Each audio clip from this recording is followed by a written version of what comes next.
Today's சமையலில் நாம் இன்றைக்கி என்ன செய்ய போகிறோம்னா மட்டன் பிரியாணி செய்ய போகிறோம். புதுசாக சமையல் செய்கிறவங்க கூட இதை பார்த்து சுலபமாக செய்யலாம். வாங்க எப்படி செய்யலான்னு பார்க்கலாம். 1/2 கிலோ மட்டனை நல்லா கழுவி 1 ஸ்பூன் மிளகாத்தூள், 1 ஸ்பூன் உப்பு, 1/2 ஸ்பூன் மஞ்சத்தூள் போட்டு நல்லா ஒரு பிரட்டி வச்சுருங்க. 1/2 கிலோ மட்டனுக்கு நம்ம ஒரு ஹோம்மேடு பேஸ்ட்டும் ரெடி பண்ணிக்கலாங்க.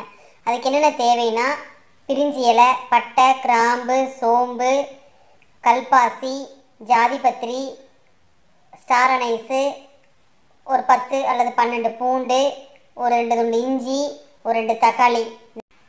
வணக்கமெல்லாம் தேவையில்லைங்க. நான் காமிச்சிக்கிற குவான்டிட்டியை அப்படியே மிக்சியில் போட்டு அரைச்சி எடுத்து வச்சுக்கலாங்க. ஒரு 2 பெரிய வெங்காயத்தை நம்ம நீல வாக்கில் கட் பண்ணி வச்சுக்கணுங்க. 1 இன்ச்சு பட்டை, ஒரு 3 கிராம்பு, ஒரு 3 பச்சை மிளகா, இத்தினோண்டு பிரிஞ்சி இலை, இத்தினோண்டு ஸ்டார் அனைஸு, ஒரு 1/2 ஸ்பூன் சோம்பு, ஜாதிபத்திரி, கொத்தமல்லி, கருவேப்பிலை, புதினா, இவ்வளோதாங்க தேவை தாளிக்கிறதுக்கு. அப்புறம் நம்ம அரைச்ச விழுது குக்கரில் தாங்க செய்ய போகிறோம். ஒரு 5 ஸ்பூன் எண்ணெய் ஊற்றிக்கங்க. எண்ணெய் நல்லா காஞ்சதுக்கப்புறம் 1 இன்ச்சு பட்டை, 2-3 பிரிஞ்சி இலை, 2-3 கிராம்பு, இத்தினோடு கல்பாசி, ஜாதிபத்திரி, ஸ்டார் அனைஸு, கொஞ்சோண்டு சோம்பு 1/2 ஸ்பூன் போட்டு நல்லா ஒரு எண்ணெயில் நல்லா ஒரு வணக்கினதுக்கப்புறம் நம்ம பெரிய வெங்காயத்தை 2 பெரிய வெங்காயத்தை நீல வாக்கில் கட் பண்ணி வச்சுக்கிறோம் இல்லைங்களா, அதையும் இதுக்குள்ளே போட்டு நல்லா ஒரு கோல்டன் ப்ரௌன் வர அளவுக்கு நல்லா வணக்கிக்கணுங்க. வெங்காயம் நல்லா வணங்கினதுக்கப்புறம் 3 பச்சை மிளகா, கொத்தமல்லி தழை, கறிவேப்பிலை, நம்ம எடுத்து வச்சுருந்த புதினா, இது 3ஐயும் போட்டு நல்லா ஒரு வணக்கிக்கணுங்க. நம்ம அரைச்சி வச்சுக்கிற விழுதையும் இது கூட சேர்த்து வணக்கிக்கணுங்க. நல்லா பச்சை வாசனை போகிற அளவுக்கு நல்லா வணக்கி எடுத்துக்கணுங்க. ஏற்கனவே நம்ம மட்டனில் 1 ஸ்பூன் மிளகாத்தூள் போட்டு பிரட்டி வச்சுருக்குறோம். அதனால் 1 ஸ்பூன் மிளகாத்தூள் இது கூட சேர்த்திக்கலாம். உங்களுக்கு காரம் கொஞ்சம் ஜாஸ்தியாக வேணும்னா சேர்த்திக்கங்க.